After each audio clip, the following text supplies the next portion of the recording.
Jazzcast Pros. Laugh, and the world laughs with you. Snore, and you sleep alone. Anthony Burgess. On today's episode of the Doze Podcast, we're slipping into a place that when the lights go out, often becomes the echo chamber for an unwelcome serenade, the bedroom, where snoring takes the lead. We're dialing in on the involuntary nightly solo that can shock you awake and lead to bad moods and brain fog. It's the punchline to countless jokes, but when the laughter fades, the reality sets in. Snoring is no laughing matter for the sleep-deprived. Today, I'm going to peel back the layers on why snoring happens and arm you with a toolbox of strategies for restoring the quiet. I'm about to flip the script on the night's least favorite tune, press the mute button on snoring, and fast forward to silent nights. Hello, my fellow sleep enthusiasts. This is the Doze Podcast, the short and sweet of what you need to know to transform your sleep. I'm your host, Soda Kichkowski, your trusted sleep coach and guide to help you optimize your day so that you can take back your night. In our time together today, I want to zero in on snoring, that unsolicited nocturnal mixtape that keeps playing on repeat. While it's often the butt of jokes, for many, it's a genuine nuisance, the very thing that has some of us reaching for earplugs at 2 o'clock in the morning. In our time together, we'll explore not just the why, but how to manage it to restore the silence. So get comfortable, adjust your pillows, and settle in as we turn down the volume on snoring and turn up the dial on your knowledge by providing you actionable solutions to promote a more serene and uninterrupted sleep. So what exactly causes snoring? Understanding the specific reasons behind your snoring is essential for effectively reducing it. What happens when you're snoring is the flow of air through your nose and throat is partially blocked during sleep. And there are a few things that can block up your breathing at night. First, the anatomy or the structure of your throat. This happens if you have a narrow airway or a thick, soft palate, which can narrow the airway. Enlarged tonsils or adenoids can also block the airway. Your sleep position. Lying on your back can cause the tongue to move to the back of the throat, which can partly block the airflow. Your muscle tone. During deep sleep, muscles in the roof of the mouth, that soft palate, tongue, and throat can relax enough to partially block the airway. We often see this as a result of too much alcohol consumption, as drinking alcohol can relax the throat muscles, increasing the risk for snoring. So if you've ever been overserved or had a little bit too much to drink, you may have experienced this. It happens to my husband every time he drinks, which sometimes leads to a sleep divorce, a future fun episode I will host on the trials and tribulations of sleeping apart when needed. Your snoring. It can be caused by nasal problems, chronic nasal congestion, or a deviated septum. Obesity can be a factor, as excess body weight, especially around the neck, can put pressure on the airway, causing it to narrow. Your age. As you reach middle age and beyond, your throat becomes narrower and the muscle tone in your throat decreases. We see this often in women because of hormonal fluctuations, which can lead to not only snoring, but sleep breathing disorders. The older we get, the more likely we are to snore. And last, sleep disorders such as obstructive sleep apnea, which is more than just a noisy inconvenience. It can be a sign of a more serious condition. It happens when the throat tissues partially or completely block the airway, preventing you from breathing and causes snoring. It's been linked to safety issues and medical conditions, as it can raise the risk for things like heart disease, diabetes, stroke, and depression. The signs and red flags you should look for are those nighttime snorts or grunts, choking or gasping, but most importantly, it's those pauses in breathing that they're looking for, where breathing stops altogether. If you experience or witness this, it's advised that you get a sleep study to determine if sleep apnea is present and to explore your best sleep therapy options. It's important to know and identify what type of snorer you are to find the best solutions for minimizing or eliminating it. So what type of snorer are you? Do you know? Are you a nasal snorer, maybe a mouth breather, or perhaps a tongue-based snorer? Figuring out your snoring type is the first step towards a targeted natural remedy. There are several types of snorers, each associated with different physiological reasons for snoring. Knowing your type helps you determine what to try. There are nasal snorers. If this is you, you may snore due to obstructions or blockage in the nasal passage, which could be due to a deviated septum, nasal polyps, or congestion from allergies or colds. If you're a mouth breather, this type of snoring occurs when you breathe through your mouth instead of your nose during sleep, and it often occurs because there's a blockage of the nasal passages or enlarged tonsils or adenoids. Are you a tongue-based snorer? This occurs when the tongue falls back into the throat while sleeping on your back, blocking the airway. Or could you have a vibrating palate? If the soft palate or uvula, that dangling tissue at the back of the throat, are the culprits, they can vibrate during breathing, leading to snoring. Or is your snoring multifactorial? You may have a combination of factors contributing to your snoring, such as weight, age, and the anatomy of the airways, which requires a more comprehensive approach to treatments. Each of these types of snorers have been given various humorous nicknames to describe them over the years. So let's see if we can match yours up. The freight train. This is the loudest of snorers, whose resounding snores could easily be mistaken for a passing locomotive, a train. The wood chipper. If your snoring sounds like heavy machinery grinding away, often with sudden shifts in pitch and intensity, you might be a wood chipper. The chainsaw.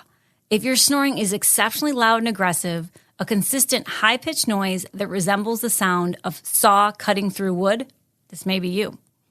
Or is it softer like the whistler? This refers to the snoring that includes whistling sounds, often due to a particularly narrow nasal passage or blockage. Or are you the foghorn? Do you have the deep bellowing that's reminiscent of a ship's foghorn?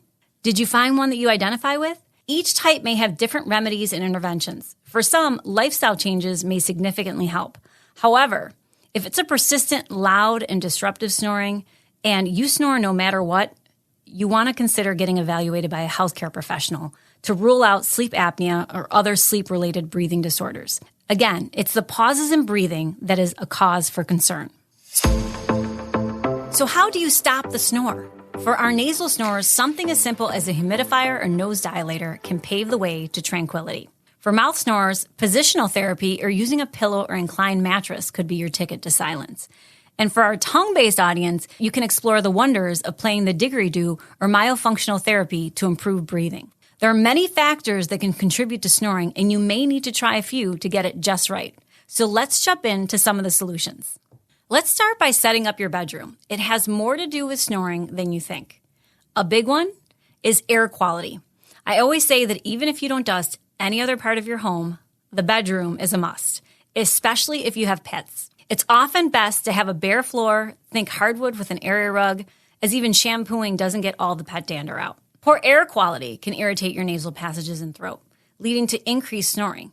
Allergens like dust, pollen, or pet dander in the bedroom can cause congestion and swell the tissues in your throat, making the space for air to pass through narrower and more prone to vibrations that we hear as snoring.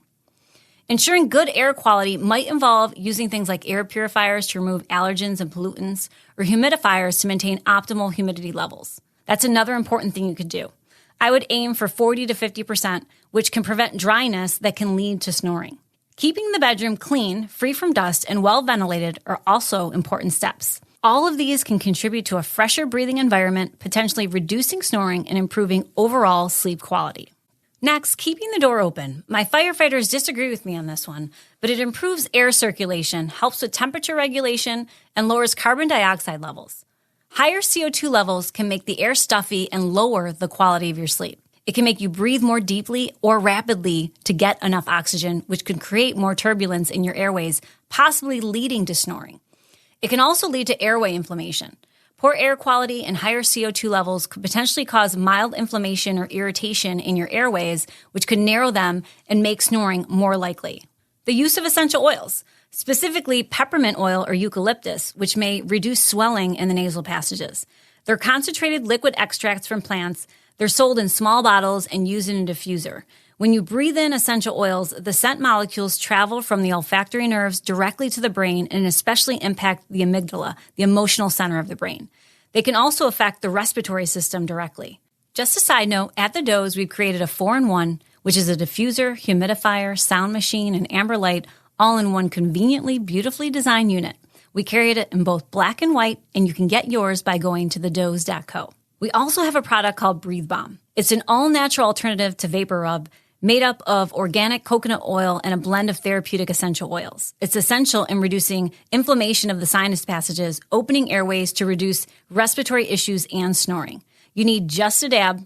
Just put it on right before sleep in a circular motion on your chest. It's a client favorite with many favorable results, including reducing or eliminating the snore in many cases. Next up, your sleep position can affect snoring. This is when you or your beloved may be sleeping on your back and one of you gets an elbow to the neck or side. You turn over and the snoring ceases. This is what is known as positional sleep apnea. So optimizing your sleep position can minimize and eliminate it. There are some things that are considered incline therapy, such as pillow elevation. Elevating the head with a wedge pillow can help open up the airways. Having an adjustable bed mattress, it can reduce the symptoms of sleep apnea. Research in an anti-snoring bed pilot study in 2020 found that when individuals who snored regularly tilted their upper halves, that snoring stopped. The results showed a reduction in 67% of people who tilted to 20 degrees. There are also pillows that you can wrap around yourself, like the Zoma. I think I'm saying that right. That will help gently guide you off your back. There is an old school remedy for putting a tennis ball to prevent you from sleeping on your back, but I'm not a fan of recommending that. I mean, how uncomfortable is that? No one wants a hard object piercing them in the back during sleep. I think there are gentler ways to help you retrain yourself to sleep in a different position. There are also some lifestyle tweaks for more quieter nights. Weight loss, for instance. Even a small reduction in weight can help open up the throat area. Body weight can have a considerable impact on snoring, as excess weight can partially block around the neck and can tighten the airway, increasing the likelihood and intensity of your snoring. This is because the additional tissue can put pressure on the air passages, making it more difficult for air to flow freely. Cutting back on alcohol. I know, it's football season. Go Bills. But alcohol relaxes the throat muscles, leading to increased snoring. You need to create balance, so we recommend to stop drinking at least 2 to 3 hours before bed and to balance what you're drinking with an equal glass of water, which leads me to my next solution, hydration. One of the most overlooked is dehydration, not getting enough water intake. Dehydration can lead to mucus buildup in the throat and can lead to dryness in the throat and nasal passages, which can lead to snoring and dry mouth. Add drinking water to your day, especially as we're now having the heat on, which can lead to additional dry air. Hydration is one of those things that people just really overlook. And we drink a lot of different liquids throughout the day, but you need to make sure that you're drinking water every single day. Some other daytime practices for nighttime peace include, of course, getting regular exercise and quitting smoking, as it can worsen snoring by irritating the lining of the nasal cavity in the throat. Clearing your nasal passages. Simple techniques like nasal rinses or using nasal strips. They're non-invasive and medication-free, but there are some cons. Some people may experience skin irritation or an allergic reaction to the adhesive used in these types of strips. They're also best suited for those with nasal blockage. An alternative that I favor and I recommend is called the mute nose dilator. It's a small plastic piece with 2 small rings. It comes in different sizes and it opens up your nostrils gently. It sits comfortably at the base of your nose, opening up your nostrils and helps increase airflow and improve breathing, resulting in less snoring. And it's the one we carry at the Doze as it's best rated for snoring. It has been a client favorite since it hit the market. Another snore remedy to try dates back thousands of years and is based on Ayurvedic medicine, a system of ancient India, which involves lubricating the nasal passages with sesame oil or ghee, which is a type of clarified butter to help silence snoring. You can find both at your local grocery store, but of course, always test for allergies before trying something new. Your diet and nutrition can play a factor in snoring. Eating a diet in anti-inflammatory foods can alleviate swelling in the airways. This includes fried foods, foods high in sugar, commercial baked goods, and processed meats. While there isn't one specific anti-inflammatory diet, the Mediterranean diet may be the most beneficial in helping you with getting inflammation under control, as it emphasizes omega-3s, vitamin C, and fiber-rich foods. You may also consider the use of supplements, as research finds that most Americans don't get enough vitamins and minerals in their diets, and it can help promote respiratory health. Those recommended for snoring include vitamin C, vitamin E, and vitamin D. There's actually research that has linked low levels of vitamin D with sleep-disordered breathing. So if you suspect that you do have sleep apnea or you know you have sleep apnea, you should consider checking your levels at your next annual visit with your physician. So that way you can make the determination together as to what is most appropriate for you, and if you're going to supplement, what is the right dosage. So that being said, I do have a recommendation for you to try. Drinking ginger tea with honey. Now, ginger serves a dual purpose as both an anti-inflammatory and an antibacterial agent. Additionally, it stimulates the production of saliva, helping to soothe the throat and consequently offering relief from snoring. And honey is similar in this way. It also has anti-inflammatory properties and coats the throat, reducing snoring vibrations. Which leads me to my next tip, avoiding heavy meals before bed, as eating large meals or certain types of food can increase snoring. For those of you who are shift workers, smaller meals throughout the shift are better than one large meal at the end. And if you're someone who likes to snack at night, there are some sleep-friendly choices such as a handful of unsalted nuts or seeds. For instance, pistachios, which naturally contain the highest amount of melatonin, Or cashews or walnuts are also a good choice, as you don't want to go to bed with that grumbling tummy either. So on that point, also looking to avoid dairy. It may be helpful. Now, this doesn't necessarily affect everyone in the same way, but for many, it can increase your mucus production, causing inflammation in the airways, or exacerbate acid reflux, which of course can lead to snoring. So skip the bowl of ice cream too close to bed if snoring is an issue for you. And last, there are some alternative remedies and aids you may not have heard of that you can try, such as acupuncture and acupressure. They are traditional Chinese medicine practices that have been used to treat a variety of ailments, including snoring. They both aim to restore health and balance by influencing the body's energy flow, or qi. Some acupuncture treatments target points believed to stimulate the muscles around the airway, which can help reduce snoring or prevent airway collapse during sleep. Acupressure, on the other hand, does not use needles. Instead, it involves applying pressure to specific points on the body with fingers, hands, or special devices. It can be done at home as part of a nightly routine, potentially reducing snoring by relaxing the body and improving circulation. There are videos you can find by Googling it, but I will link some below for your reference. Of course, breathing exercises. There are more specific techniques that can help manage snoring. We'll discuss this more in depth in another episode, as breathing is a critical component of sleep, not only because it's an essential life function, but also because the way we breathe can significantly impact the quality of our sleep. How we breathe during the day also impacts our breath at night. In yoga can be an effective tool for managing and reducing snoring. It's not just a form of physical exercise, but also incorporates breath control, meditation, and the practice of specific body postures. There is a pose called the lion pose that you could try. In this position, you start by kneeling on the mat. You lean back, allowing your hips to rest on your heels. You place your palms in the space between your knees, fingers spread apart. Then gently tilt your head back and take breaths. This posture has been known to enhance the airway passage, potentially reducing snoring. Again, I'll add a link for your reference below. Which leads me to throat exercises that can help strengthen the muscles of the upper airway, often referred to as myofunctional therapy or myofacial exercises. They're exercises that aim to strengthen and tone your muscles, which can help keep the airways open during sleep and reduce snoring.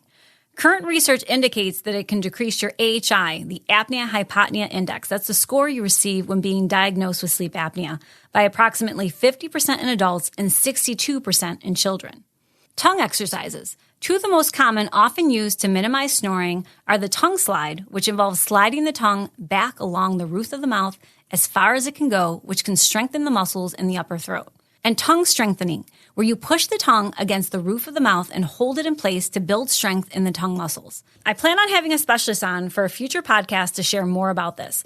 Also, when I start interviewing, we will be changing to video so that we can demonstrate and show you more of what you need to know to sleep your best. Which brings me to the Didgeridoo. It's an instrument that originated in Australia and is thought to be one of the oldest instruments in history. Essentially, it's a hollowed-out piece of wood that you play with your mouth to create music. A 2009 Brazilian study found that learning to play the Didgeridoo, which involves a circular breathing technique of inhaling through the nose while simultaneously exhaling through the mouth, could mildly improve sleep apnea by strengthening the upper airway muscles and helping prevent their collapse during sleep. I have listed a great video by a local TMJ specialist in my area, Dr. Jeffrey Dolgos, who shares his take on the instrument so you can see it, hear it, and learn if it may be something you want to try. Now, I know you might be asking yourself, what about over-the-counter mouth guards or mouth taping? So here are my thoughts. While they do encourage nasal breathing during sleep, which can reduce snoring, they're not for everybody, especially for those with sleep apnea. I do not believe it should be used until you've ruled out a breathing sleep disorder. It should only be used if you can effectively and comfortably breathe through your nose. So I would consider all the environmental factors first, and if you're going that route, I would proceed with caution. And as for over-the-counter mouth guards for snoring, again, not for everyone, as they pose a risk to jaw discomfort and teeth movement. I would speak to your dentist at your next cleaning to find out what they think you need based on your unique situation and before you venture down that route. Which brings me to the crucial question, when does snoring warrant a tap on the shoulder of a sleep specialist?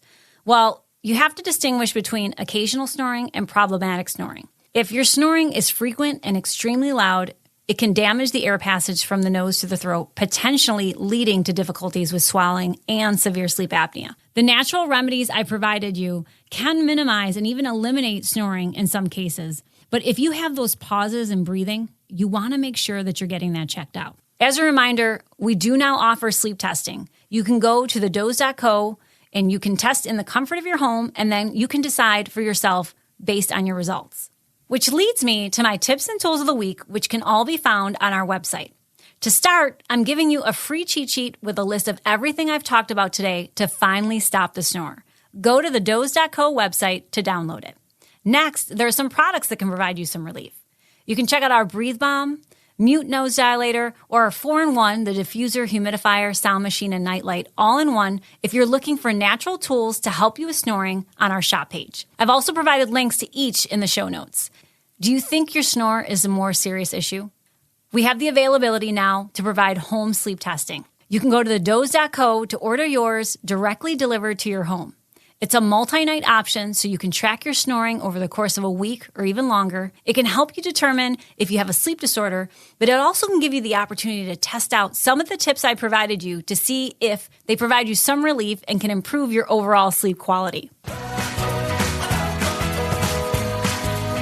So whether your snore is a gentle purr or a mighty roar, I hope you found value in our time together today and that I provided you with some useful insights to guide you through natural solutions and professional advice about how to finally stop the snore. Until next time, thank you for listening. I'm back every Wednesday with a new episode ready to share my knowledge and empower you to take control of your sleep. If you've enjoyed what you heard, please subscribe to the Doze Podcast. I still have lots more to share with you as we work together towards creating solutions around your unique sleep challenges and needs. Until then, remember, you are pure potential if you change how well you sleep.